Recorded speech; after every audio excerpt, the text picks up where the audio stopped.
On this week's episode of Keeping It Real, Cam has never been asked to give a commencement speech at a high school graduation, probably because it would sound like this.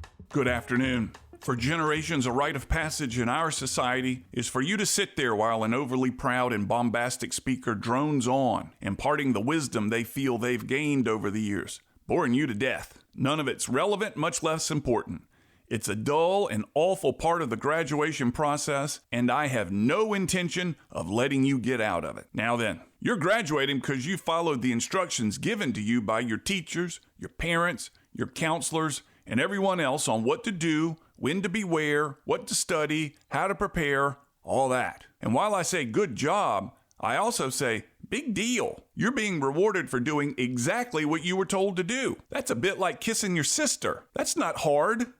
There's been little mystery along the way. The next step, you'll have many fewer people telling you what to do. And how you act then is the real test. What will you do when there's no one looking? When no one is shaking you out of bed or monitoring your homework? So, you're graduating from high school. I'm unimpressed. Next, somewhere down the road, people will tell you that you deserve to, or you've earned the right to go out and find a good job that makes you happy. That's junk. I want you to go find a bad job that makes you miserable. I promise you'll learn so much more and become a more interesting person from a bad job that makes you miserable. The first thing you'll learn is how precious a good job is and what makes it a good job. I bet every one of your parents has had at least one or two jobs that were bad and made them miserable. Those jobs taught them a whole lot about themselves and motivated them to change. Myself, I once sold doorknobs as a telemarketer.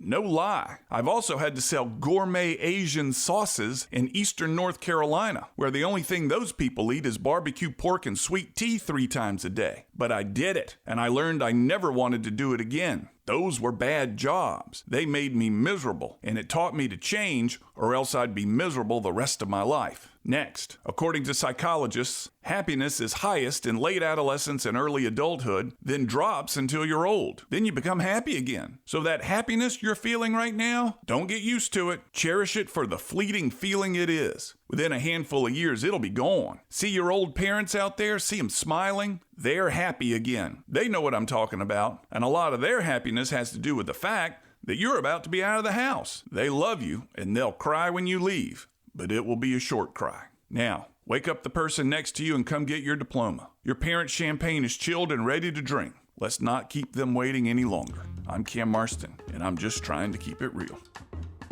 To hear more of Cam Marston's commentaries, search for Keeping It Real on your favorite podcast app or find them on Facebook.